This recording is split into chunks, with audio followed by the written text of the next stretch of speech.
ქართველი მოქანდაკის გიორგი შვაცაბაიასთვის ოლიმპიის საპატიო მოქალაქის წოდების მინიჭებასთან დაკავშირებული საზეიმო შეხვედრა გაიმართა საბერძნეთში. ღონისძიება დაემთხვა 2026 წლის ზამთრის ოლიმპიური თამაშების ცეცხლის ანთების ტრადიციულ ცერემონიას. სწორედ ქალაქის ცენტრში აღმართული გიორგი შვაცაბაიას ბრინჯაოს ცნობილი ქანდაკება მშვიდობის ჩირაღდანი, რომელიც 1992 წლის 5 ივნისს დაიდგა. ღონისძიებას საქართველოს დელეგაციის წევრებიც ესწრებოდნენ.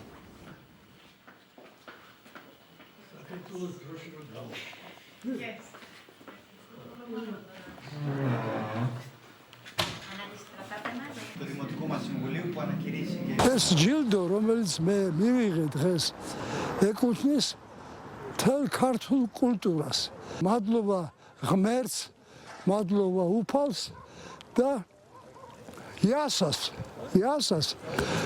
ბრავო. 1992 წელს სწორედ აქ ოლიმპიური თამაშების წინ, ზაფხულის ოლიმპიური თამაშების წინ, აინთო ცეცხლთან ერთად დაიდგა ეს მონუმენტი, მშვიდობის ჩირაღდანი, ძალიან მნიშვნელოვანი ადგილას. ეს არის ქალაქ ოლიმპის მოპირდაპირე მხარეს არსებული ძეგლი და ძალიან ამშვენებს ამ ქალაქს და მე მინდა მადლობა გადაუხადო მერს ამ დაფასებისთვის.